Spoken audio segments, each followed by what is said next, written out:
la, como dice el canto, ¿verdad? La bendición, hermanos, que tenemos en su palabra va más allá de tener un mero conocimiento, porque la Biblia en su conocimiento norma nuestras vidas y fundamenta nuestras acciones. Así que, de alguna forma, en la medida que entendemos su palabra, la meditamos, la guardamos, es en la medida también en que nuestras acciones son transformadas y cambiadas.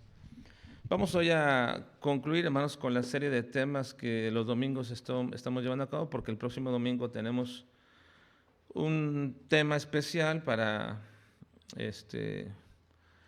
tomar algunas decisiones que tendremos como iglesia el próximo domingo. Así que voy a culminar lo que hemos estado viendo durante los domingos pasados, a la iglesia como un instrumento de Dios para el cumplimiento de sus planes eternos. Dios tiene un plan eterno y hemos observado en estas semanas anteriores que la iglesia es ese instrumento para el cumplimiento de ese plan eterno. Recuerden, hermanos, que la redención del hombre es un plan que Dios tenía desde la eternidad. No fue un acto fortuito o correctivo de la circunstancia del pecado de Adán. No, ya estaba previsto y el Señor tenía perfectamente delineado cómo iba a ser la redención del hombre o de la humanidad. Nuestro Señor Jesucristo llevó a cabo esa redención aquí en la tierra y después de haber cumplido con su ministerio, claramente la Biblia establece que después de morir Cristo se dio inicio a una nueva institución en la consecución o en el seguimiento de esa historia de la redención. Y esa nueva institución es la iglesia. Así que ya hemos estado observando, hemos estado viendo acerca de esto durante los domingos pasados. Hoy concluimos esta parte. Cristo llevó a cabo su ministerio y cumplió la obra de redención y le dio paso a la continuidad de esa historia que se conoce como historia de la redención. La historia de la redención no culmina con la muerte de Cristo. La historia de la redención está aquí en la Escritura. Comienza desde Génesis y termina en Apocalipsis. Se le llama historia de la redención porque se relata precisamente dentro de los términos de la historia humana. Y el plan es eterno y la finalización es eterna, pero la consecución, o más bien el relato de esa historia redentora, está aquí en la Escritura. Así que entonces, una vez cumplido el ministerio y el desarrollo de esta historia en la obra de Cristo, la historia continúa, el paso de la redención, la historia continúa y es a través de la iglesia que precisamente comienza o se desarrolla o se le da consecución a esta historia de la redención, a este plan eterno de Dios. En Efesios 3, capítulo 5, versículo 6 dice que ese misterio que en otras generaciones no se dio a conocer a los hijos de los hombres, como ahora es revelado a sus santos apóstoles y profetas por el Espíritu, que los gentiles son coherederos y miembros del mismo cuerpo y copartícipes de la promesa en Cristo Jesús por medio del Evangelio. Así que se le está dando continuidad a toda esta historia de la redención. Quiero aclarar una vez más para que no nos equivoquemos. La obra de redención la llevó a cabo Jesucristo y la llevó a cabo en la cruz del Calvario. Pero la historia de la redención está en toda la Biblia, desde Génesis hasta Apocalipsis. Ahora, una vez que Cristo muere y logra la redención del ser humano o de sus hijos o de la iglesia o de sus ovejas, una vez que logra esto, da paso a una institución llamada la iglesia para que ésta continúe con los planes de Dios. Así que la iglesia es el misterio en el cumplimiento de los tiempos y tenemos que recordar que con respecto a la iglesia podemos establecer que Cristo la comenzó en su ministerio, la instituyó en su sacrificio y le dio funcionalidad o inicio en el día de Pentecostés. Si alguien quiere entender un poco más acerca de esto, bueno, hay que repasar más toda esta parte, pero siempre ha existido de alguna forma controversia respecto de la iglesia, cuando inició, dónde comenzó. Bueno, tenemos que decirlo así prácticamente. Cristo comenzó la iglesia en su ministerio, la instituyó o la hizo una institución con su sacrificio y le dio funcionalidad en el libro de los Hechos, en el bautismo del Espíritu Santo, en el día de Pentecostés. Ahora, hemos establecido para que esta iglesia sea un instrumento funcional de Dios en los planes eternos, tenían que solucionarse 3 circunstancias. Y las hemos ido viendo en el libro de los Hechos. Por favor, vayan a Hechos capítulo 1.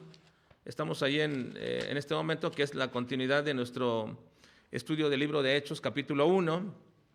Y ya hemos visto en los primeros versículos, en los primeros 11 versículos, hemos visto cómo se solucionaron 2 dificultades que tenían que avanzar y que tenían que ayudar para que la iglesia comenzara a ser funcional. La iglesia ya estaba instituida, ya había sido comenzada, ya estaba instituida, pero ahora la iglesia necesitaba funcionar, y para que funcionara la iglesia se necesitaban solucionar 3 dificultades. Primero, que Cristo, su fundador, estaba muerto y no había una dirección sobre el trabajo y la función de la iglesia. Aun cuando Jesucristo la comenzó en su ministerio, no les había dado una dirección sobre el trabajo y la función que la iglesia debería de cumplir. Así que entonces, pero ya Cristo estaba muerto, y dirían, bueno, ¿y ahora qué va a pasar con la iglesia? La iglesia quedaba acéfala, la iglesia quedaba ya sin dirección, pero no es así. Precisamente se solucionó, y los primeros versículos de Hechos nos mencionan que se solucionó cuando Cristo resucitó y luego se apareció con muchas pruebas indubitables acerca de lo que deberían ellos de hacer. Ahora ellos vieron que el problema respecto a su fundador se solucionó. Una segunda cosa que tenía que solucionarse era precisamente que el Espíritu Santo aún no había venido sobre la iglesia. Ahora, ¿cuál fue la dirección que Cristo le dio a la iglesia? Me seréis testigos en Jerusalén, en toda Judea, en Samaria y hasta lo último de la tierra. Y la semana pasada vimos que esa era una situación, o era una encomienda realmente imposible para 120 personas. Llevar el evangelio a 300 millones de personas en 3 continentes, con todos los medios limitados que había, era imposible. Pero se iba a solucionar, precisamente Cristo dijo, con el bautismo del Espíritu Santo. El bautismo del Espíritu Santo les iba a dar capacidad y poder a esta iglesia para cumplir la tarea encomendada. Y esa era la segunda dificultad, que se solucionó ¿cómo? En el día de Pentecostés. En el día de Pentecostés, el domingo vimos qué significaba el bautismo del Espíritu Santo y entendimos el hecho histórico como algo que sucedió en aquel momento y no vuelve a suceder más en todo el Nuevo Testamento ni en la historia de la iglesia. Bueno, pero ahora nos falta vencer una tercera dificultad para que la iglesia pueda ser funcional. La tercera dificultad que se menciona es que les hacía falta un elemento humano necesario para que la iglesia iniciara. Ahora dirán, todo esto no suena tan bien, porque ¿cómo es que esperaríamos que un elemento humano necesario para que la iglesia fuera necesario para que la iglesia comenzara a funcionar? Bueno, es lo que nos va a relatar precisamente este pasaje y lo que veremos en esta noche. Ese elemento humano que necesitaban para iniciar era precisamente un apóstol. Les faltaba un apóstol. Y eso es lo que nos ocuparemos en esta noche, de observar cómo se solucionó este asunto. Pero antes de ver cómo se soluciona este asunto, aquí en el seguimiento de nuestro pasaje del libro de Hechos capítulo 1, déjenme explicarles o decirles algo previo a todo esto. Hay una necesidad, así como lo tuvo la iglesia en su momento, hay una necesidad que sigue siendo hasta hoy día imperiosa. Hay una necesidad muy grande dentro de la iglesia y por la cual Cristo nos mandó a la iglesia que rogáramos. ¿Cuál es esta necesidad, hermanos? ¿Más dinero? ¿No? ¿Más medios de transporte o más cosas alrededor? No, podemos poner un montón de cosas que hoy día, quizás hoy día, muchos misioneros nos dicen que tienen muchas necesidades. Obviamente, no desestimamos las necesidades que ellos tienen, definitivamente son necesidades, pero yo hablo de la más grande necesidad que aún los propios misioneros, los pastores y los miembros de la iglesia debemos estar rogando a Dios. ¿Cuál es esa necesidad grande e imperiosa en la obra de Dios? ¿Cuál? Obreros, ¿verdad? La necesidad más grande que existe hoy en la obra de Dios no es más templos, ni mejores templos, Definitivamente no. Incluso no es ni siquiera más congregación. Es una necesidad, pero la necesidad más imperiosa es la de obreros. La falta de obreros en la mies es mucha. Y Cristo dijo en Lucas 10:2, a la verdad, dice, la verdad es mucha, mas los obreros pocos, por tanto rogad al Señor de la mies que envíe obreros a su mies. Yo creo, hermanos, que muchas cosas pedimos nosotros en nuestras oraciones, pero creo que una de las cosas que menos pedimos es esto. Tenemos que reconocerlo. Quizás pedimos muchas cosas por nuestra familia, por nuestra vida. Los pastores pedimos por nuestro ministerio, pedimos por muchas cosas respecto a la iglesia, y muchos de ustedes piden respecto a la salud y tantas cosas, pero pocas veces, no digo que nunca lo hagan, pero pocas veces esto no es la principal petición que tenemos. Más obreros. Y creo que una de las razones por la cual no se pide por más obreros, la explicaba bien uno de los misioneros. Él dijo que cuando entendió que había una gran necesidad de orar por misioneros, por obreros para la obra del Señor, dice, comencé a rogar de verdad. Cuando Dios captó mi corazón, cuando Dios captó mi mente para rogar por esto como la principal necesidad por la cual yo debería de rogar, dice que comenzó a rogar de verdad y se dio cuenta que cuando comenzó a rogar, de pronto se vio él en el campo misionero. Ya estaba él. Pocas veces, hermanos, rogamos vehementemente que Dios envíe obreros, porque es muy probable que en ese ruego es precisamente como Dios te está hablando, para que tú seas uno de esos obreros. Ahora, la gran mayoría de creyentes consideran que esos obreros son todos menos ellos. Es cierto que debería haber un llamado especial, o que hay un llamado especial de Dios hacia ciertos hombres, y que estos deben cumplir con la idoneidad que se requiere para ello, porque la habilidad o los dones para llevar a cabo la obra de Dios simplemente es una obra que Dios va a hacer, es un regalo que Dios va a dar, es una capacitación de Dios para aquellos que Él va a utilizar.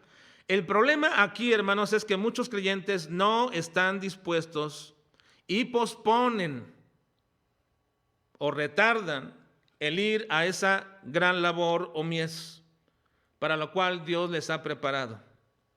Sabemos perfectamente que en todo esto obra la soberanía de Dios, pero eso no nos libra de nuestra responsabilidad, hermanos, de estar posponiendo o reteniendo este momento, porque si hemos pospuesto y retardado un llamado de Dios a nuestras vidas para servirle, no ha sido porque Dios así lo quiere. No pensemos esto. Eso está bajo tu control, el responder a ese llamado. Pero será tu responsabilidad el hecho de que le sirvas menos tiempo.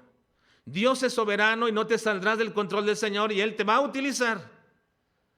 Pero pone Dios bajo tu responsabilidad el hecho de que lo hagas tarde o con poco tiempo y donde Él quiere.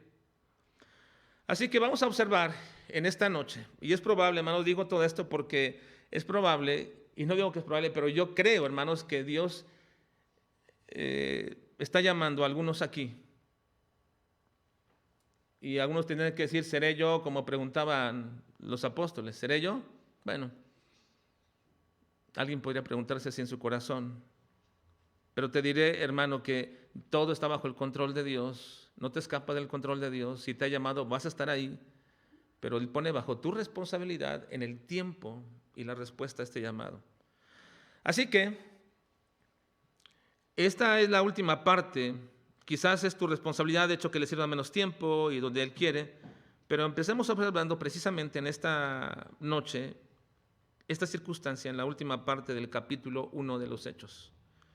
¿Cómo se solucionó esta necesidad? Faltaba un apóstol. Versículos 12 al 14, por favor, hermanos. Versículos 12 al 14. Entonces volvieron a Jerusalén del monte que se llamaba del Olivar. Ahora recuerden ustedes, ¿por qué estaban en el monte ellos? ¿Se acuerdan? Se habían reunido con Cristo, Cristo se había reunido ahí y les dio el mandato de ser testigos. Y les dijo a dónde, ¿verdad? En Jerusalén, en toda Judea, en Samaria y hasta lo último de la tierra. Y después dijo que esperaran algunos días hasta que fueran investidos del poder del Espíritu Santo mediante el bautismo. Ahora, entonces, dice, volvieron a Jerusalén, desde el monte que se llama el Olivar, el cual está cerca de Jerusalén, camino de un día de reposo. El camino de un día de reposo aproximadamente son como unos unos 20 kilómetros aproximadamente. Un camino de día de reposo son unos 20 kilómetros aproximadamente lo que podría caminar una persona completamente en el día de reposo. Ahora, llegaron aquí a Jerusalén y entrados subieron al aposento alto donde moraban Pedro y Jacobo, Juan, Andrés, Felipe, Tomás, Bartolomé, Mateo, Jacobo, hijo de Alfeo, Simón el celote y Judas, hermano de Jacobo. Todos estos perseveraban unánimes en oración y ruego con las mujeres y con María, la madre de Jesús, y con sus hermanos. En esa primera parte, una vez que regresan, encontramos un pequeño recuento de los apóstoles. Se hace un recuento de la lista de los apóstoles. Lucas hace un listado de los apóstoles que el Señor Jesucristo había llamado para una obra especial o para la obra especial. Estoy seguro de que el nombre de algunos de estos apóstoles van a ser o son nuevos para algunos de ustedes.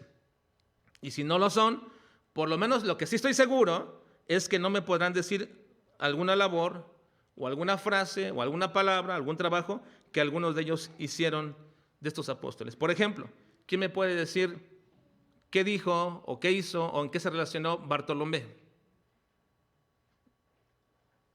¿Bartolomé? ¿Alguien sabe algo de Bartolomé?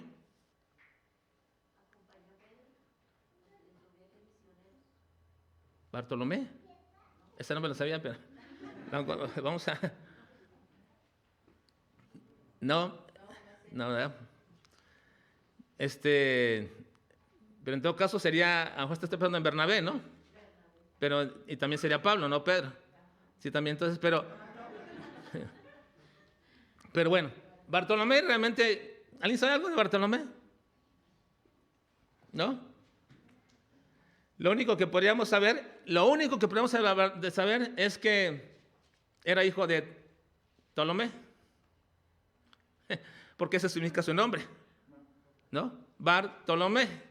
Bar es un prefijo que significa hijo, como Bar Jesús, hijo de Jesús. Bartimeo, hijo de Timeo. Bartolomé, hijo de Ptolomé, o Ptolomeo, o no sé, una expresión, ¿verdad?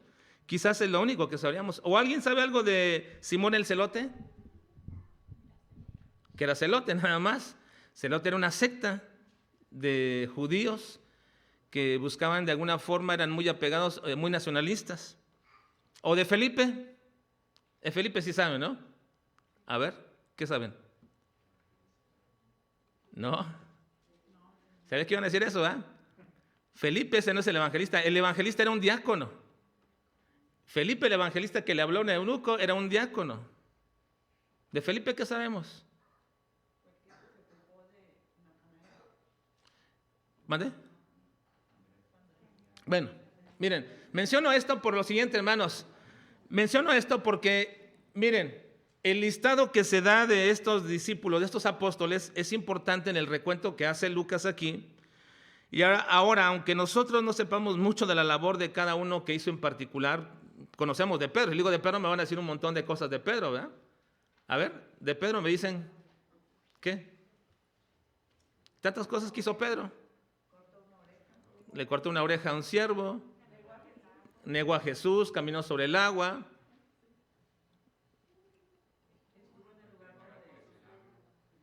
Estuvo en la transfiguración, ¿dónde?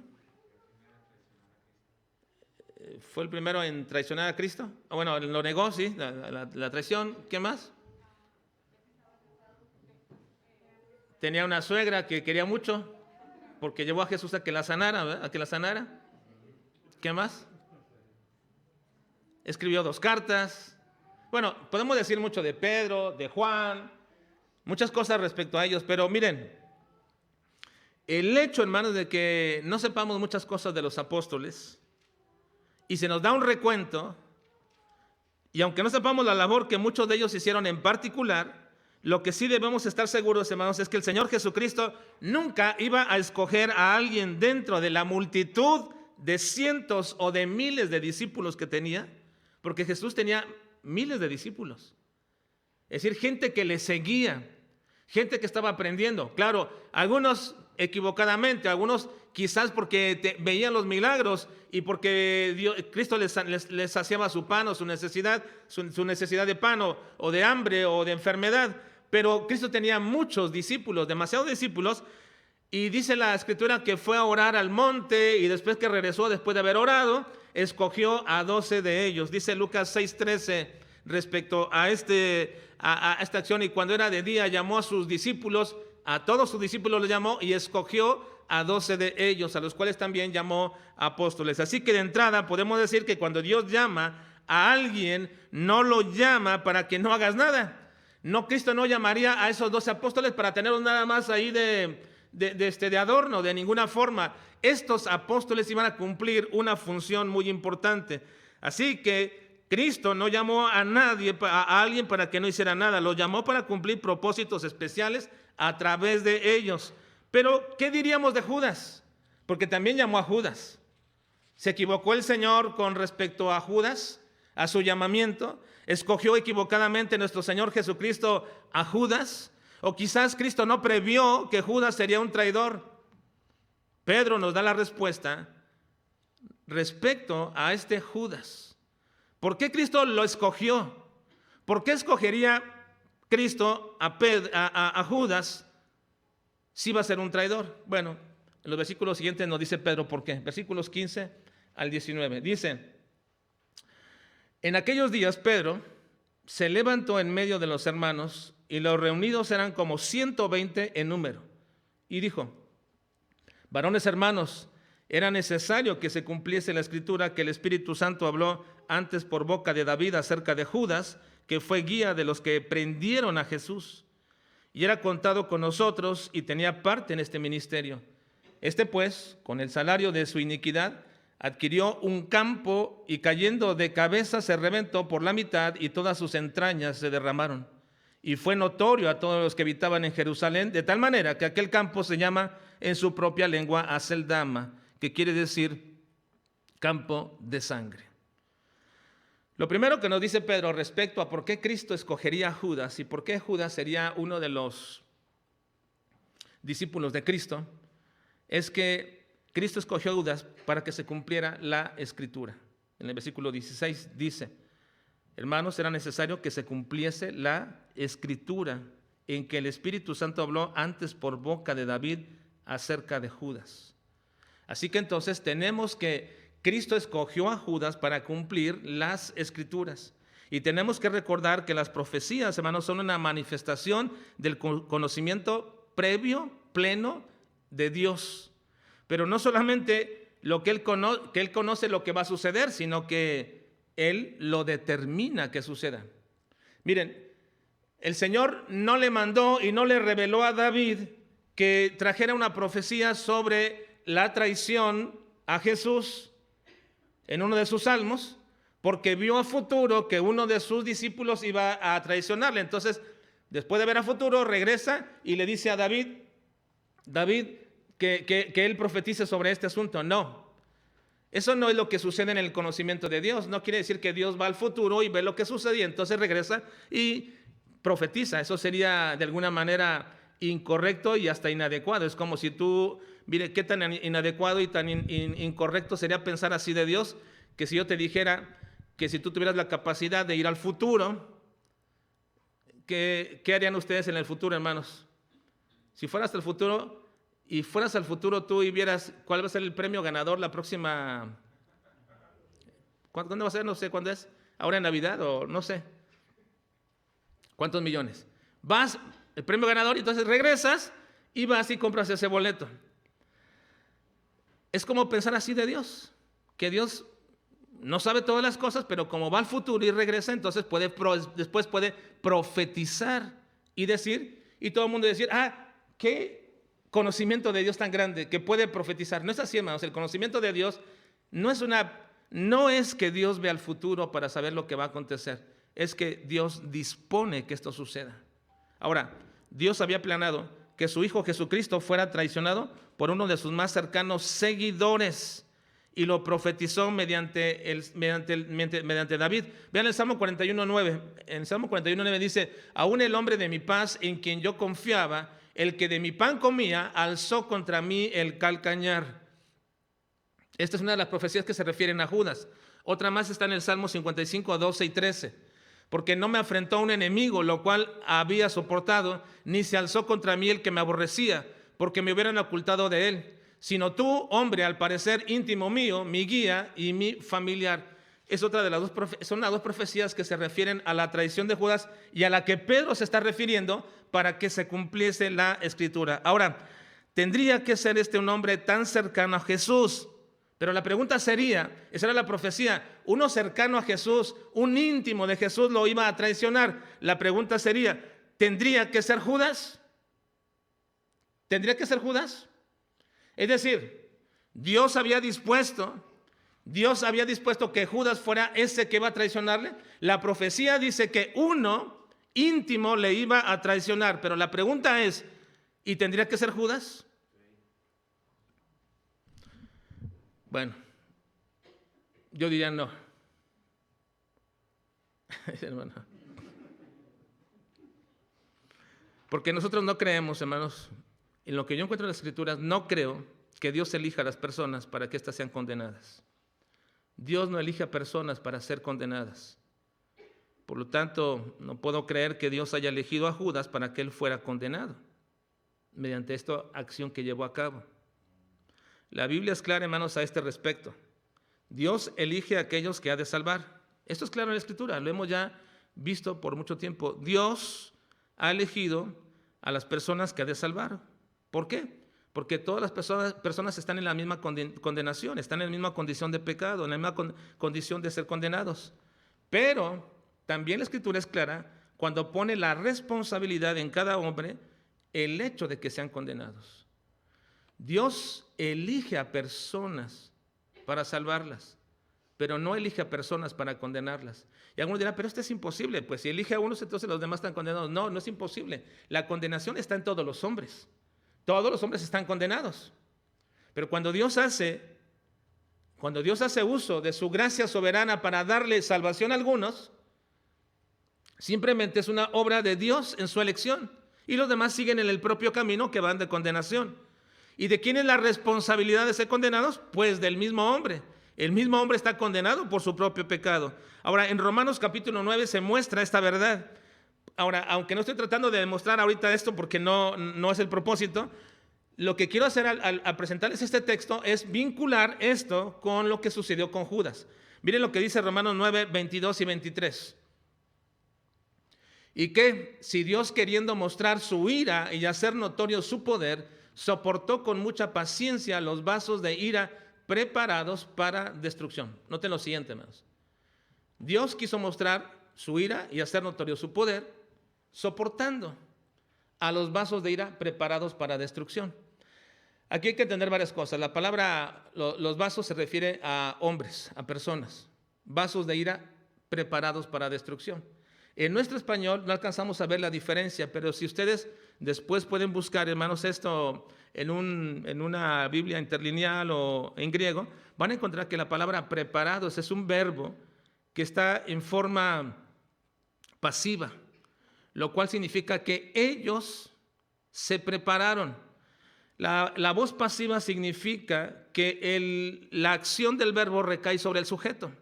En este caso, el sujeto es el que la lleva a cabo. Y ellos fueron los que se prepararon. Se debería traducir, si es que se pudiera traducir literalmente, debería decir que Dios soportó, vuelve a ponerlo por favor el texto, que Dios soportó con paciencia los vasos de ira que ellos mismos se prepararon para destrucción. Ahora, ¿por qué creo que esta es la correcta interpretación de esto? Porque el versículo 23 hace el contraste. Vean lo siguiente. Lean conmigo 23, por favor, dice: y para hacer notorias las riquezas de su gloria, las mostró para con los vasos de misericordia que Él preparó de antemano para gloria. ¿Notan la diferencia, hermanos? Cuando Dios manifiesta su misericordia para salvación, ¿quién los preparó para misericordia? ¿Quién? Para misericordia, ¿quién los preparó? Él. Una vez más, ahí 23. Y para hacer notoria las riquezas de su gloria, las mostró para con los vasos de misericordia que Él preparó de antemano para gloria. ¿Quién los preparó para la misericordia? Dios, Él. ¿Y quién preparó para condenación? Ellos. Ellos se prepararon para condenación. Ellos se dispusieron para condenación. Así que, hermanos, la elección es una doctrina que exalta la misericordia de Dios. Y la condenación es una doctrina que pone de manifiesto la ira de Dios, pero bajo la responsabilidad de cada hombre. Cada hombre se ha puesto en el camino de destrucción. Ahora, ¿por qué digo todo esto, hermanos? Bueno, para vincular esto precisamente con lo que se menciona acerca de Judas. Vean el versículo 25, por favor, de Hechos 1. Hechos 1. 1:25 dice,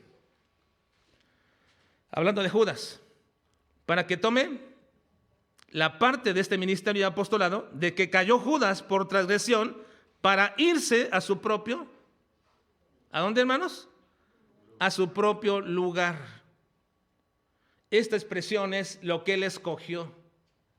Dios no motivó a Judas a traicionar a Jesús.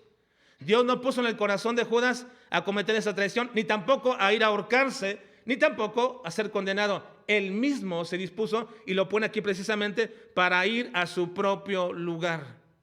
Es decir, lo que él escogió. ¿Quién escogió traicionar a Jesús? Judas. ¿Quién escogió ahorcarse y luego caer de esta manera y morir de esta manera suicidándose? Judas mismo. Por tanto, la condenación es su propio lugar. Pensando en esto, hermanos, entonces podemos decir que Judas fue un instrumento, en cierto sentido, en el cumplimiento de la profecía, y que aunque Judas fue el mismo responsable de su perdición, y que su acto de traición, aún cuando cumplía la profecía, fue una obra de su malvado corazón y no fue obra de Dios. Así que Pedro con eso está diciendo que hay un lugar vacío, quedó un lugar vacío, por causa de la muerte y la traición de Judas. Ahora, sin ahondar mucho, hermanos, en esta noche, porque el tiempo no nos lo permite, y no hay contradicción alguna respecto a la muerte de Judas, ya que Mateo nos dice que Judas, cuando vio traicionado y todo lo que había pasado, con remordimiento regresó a las monedas y fue y se ahorcó, en lo que dice de manera muy sencilla Mateo, pero Lucas explica más ampliamente cómo fue que murió. Dice el versículo el versículo 18, pues con el salario de su iniquidad adquirió un campo y cayendo de cabeza se reventó por la mitad y todas sus entrañas se derramaron. No hay contradicción en el relato de Mateo ni tampoco de aquí. El lugar a donde fueron es Aceldama, que quiere decir campo de sangre, y puesto que Mateo dice que fue y se ahorcó, es obvio que se ahorcó en un árbol. Pudo haberse ahorcado obviamente en varias partes, pero es probable que se ahorcó en un árbol y que ese árbol, de acuerdo al relato de Lucas, para complementar esta narración, estaba en la orilla de un precipicio en aquel campo. Así que Judas, para poderse ahorcar, él mismo no se pudo haber jalado para ahorcarse, obviamente no podría. Su instinto de supervivencia no le había permitido ahorcarse a sí mismo. Entonces lo que hizo es que se amarró en un árbol, quizás en la orilla de un precipicio en aquel campo, se ahorcó, se dejó caer, pero la cuerda se reventó y cayó sobre su cabeza y se partió por la mitad y todas sus entrañas fueron derramadas. Una terrible muerte para un traicionero como lo fue Judas. Y de esta manera, entonces, de los 12 apóstoles que Cristo escogió, ahora hacía falta uno. Y vemos la necesidad de escoger a un reemplazo en sustitución de Judas. Y vamos a ver cómo lo escogieron. Versículo 20 al 26, por favor. 20 al 26. Porque está escrito en el libro de los Salmos: sea hecha desierta su habitación, y no haya quien more en ella, y tome otro su oficio. Es necesario, pues, que de estos hombres que han estado junto con nosotros todo el tiempo que el Señor Jesús entraba y salía entre nosotros, comenzando desde el bautismo de Juan, hasta el día en que de entre nosotros fue recibido arriba, uno sea hecho testigo con nosotros de su resurrección. Y señalaron a dos, a José llamado Barsabás, que tenía por sobrenombre Justo, y a Matías. Y orando dijeron: tú, Señor, que conoces los corazones de todos, muestra cuál de estos dos has escogido, para que tome la parte de este ministerio y apostolado de que cayó Judas por su transgresión, para irse a su propio lugar. Y les echaron suertes, y la suerte cayó sobre Matías y fue contado con los 11 apóstoles.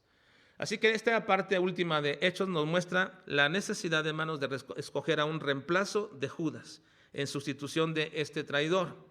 Ahora, la pregunta es: ¿por qué tenía que escogerse a alguien y no simplemente quedarse con los 11? ¿Por qué no quedarse con los 11? ¿Por qué Pedro vería esto, hermanos, de escoger a uno más? ¿Por qué no quedarse con los 11? ¿De dónde vendría la idea de Pedro de poner un sustituto? Bueno, Pedro mismo nos da 3 razones para escoger a alguien más. En el versículo 20, vean, versículo 20. Porque está escrito en el libro de los Salmos: se ha hecho desierta su habitación, y no haya quien more en ella, y tome otro su oficio. Entonces, la primera razón es para que se cumpla la Escritura. Porque así como iba a ser traicionado Jesús por Judas, también el mismo Salmo menciona que debe ser sustituido para que tome otro su oficio. Así que la primera razón de buscar a un sustituto es para que se cumpla la Escritura. Ahora, de esta manera, de esta forma, se llegaría a los 12, pero hay una segunda razón para qué debería ser sustituido. Versículos 21 y 22. Es necesario, una vez más, ahora es necesario, tiene que hacerse, pues que de estos hombres que han estado junto con nosotros todo el tiempo que el Señor Jesús entraba y salía entre nosotros, comenzando desde el bautismo de Juan hasta el día en que de entre nosotros fue recibido arriba, uno se ha hecho testigo con nosotros de su resurrección. La segunda razón es que debería haber un grupo escogido tal cual Cristo, de 12 personas, para que fueran sus testigos de ministerio, muerte y resurrección. No 11, sino 12 escogió Jesús. Y los 12 deberían de estar ahí para ser testigos del ministerio, de la muerte y de la resurrección de Cristo. Así que hasta aquí hay 2 razones que Pedro ha dado: se cumpla la Escritura. Segundo, que sea testigo entre los 12 que escogió Jesús de todo lo que Jesús hizo. Ahora hay una tercera razón. ¿Y cuál es la tercera razón? Bueno, para que se lleve a cabo el plan del Señor, del ministerio y el trabajo que los apóstoles deberían de hacer. Vean el versículo 23 y 25. Dice: y señalaron a José, llamado Barsabás, que tenía por sobrenombre Justo, y a Matías. Y orando dijeron: tú, Señor, que conoce los corazones de todos, nos muestra cuáles de estos 2 has escogido. Ahí viene la razón, para que tome la parte, esto que le pertenece, para que tome la parte de este ministerio y apostolado de que cayó Judas por transgresión, para irse a su propio lugar. Ahora, la tercera razón es que la elección de 12 apóstoles era una elección de parte de Dios soberana, que tenían que ser 12 los que fueran apóstoles y que fueran y tomaran un ministerio y tuvieran una parte súper importantísima. ¿Cuál es esta parte importante que debería tener el apóstol en el ministerio? Para que tome otro su parte, su tesoro, lo que debería de tener como posesión suya. ¿Cuál es esa? ¿En qué consistía el trabajo y el ministerio de los apóstoles? Que ellos no podrían dar inicio como iglesia si no estaban los 12 completos. Bueno, ¿cuál era? La iglesia local, hermanos, tenía que implementar el plan del Señor. Pero ese momento, la iglesia local, ahí constituida, en ese momento instituida, ese grupo que ya estaba a punto de iniciar, era completamente judía. Eran todos judíos. Y por ello necesitaban que hubiera un fundamento en ellos establecido que se llama doctrina, que por revelación Dios iba a dar precisamente a través de los apóstoles. Y esta doctrina iba a ser el fundamento para todas las demás doctrinas. Por eso podemos decir, hermanos, nosotros que estamos fundamentados en la doctrina de los apóstoles. La doctrina, si alguien nos pregunta, ¿qué doctrina ustedes creen?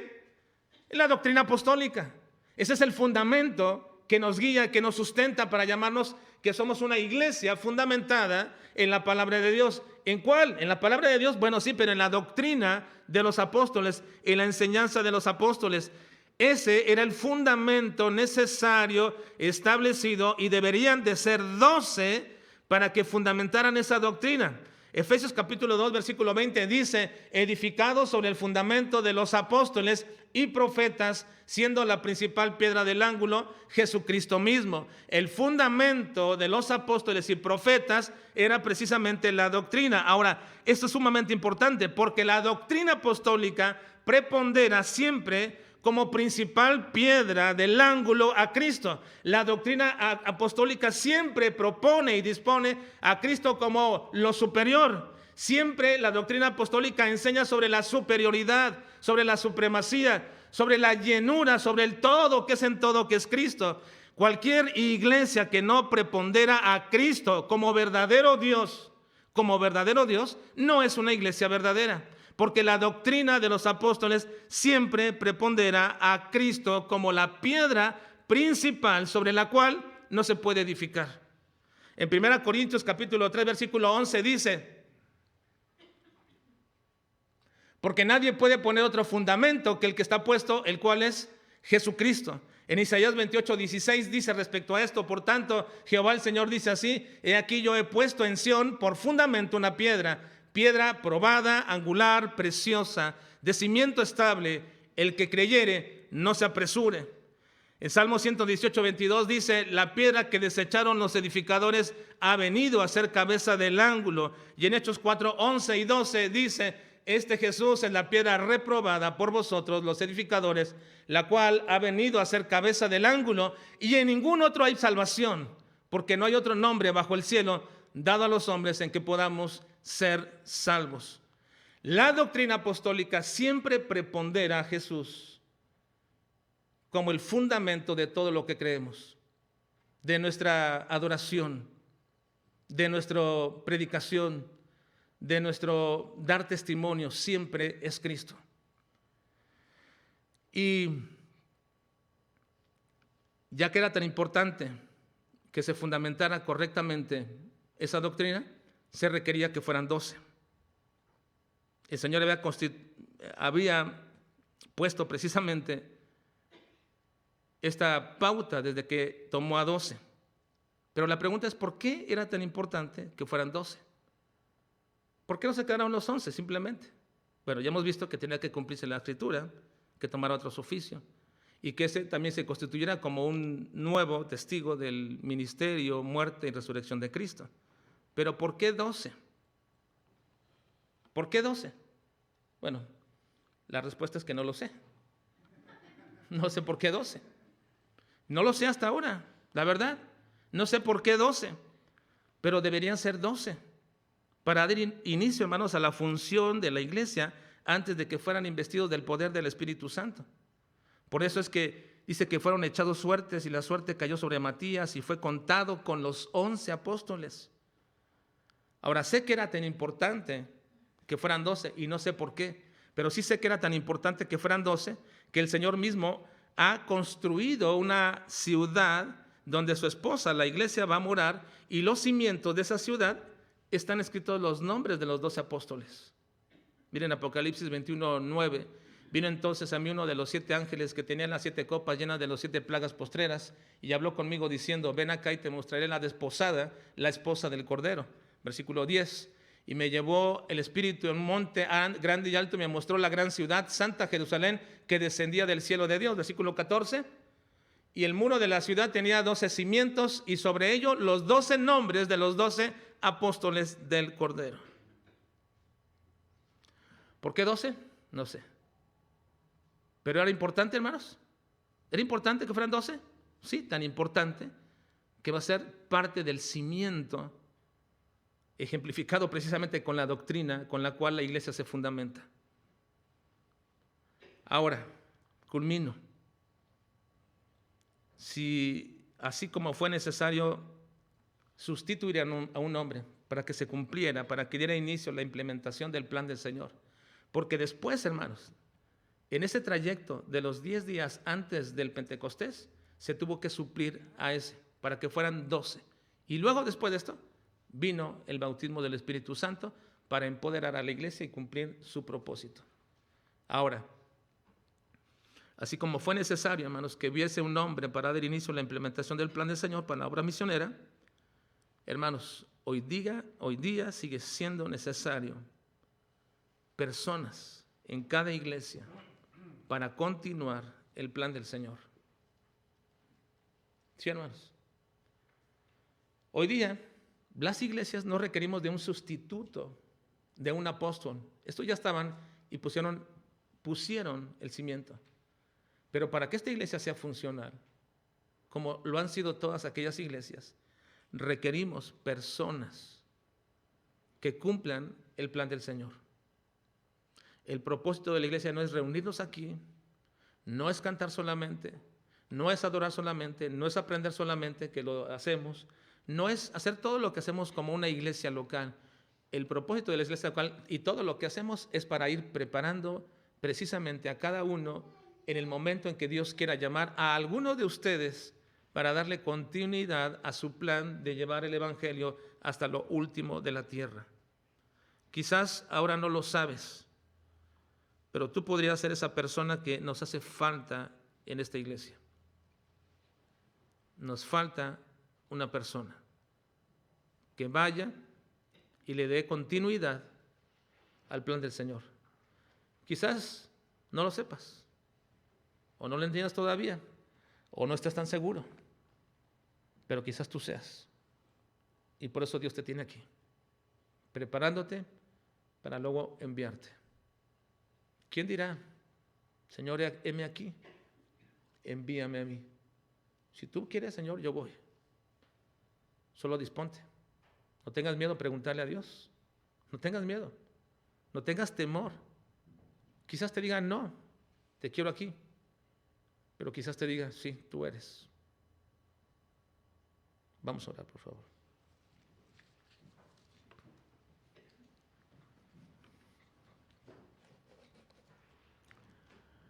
Padre, te rogamos en esta noche que nos ayudes a comprender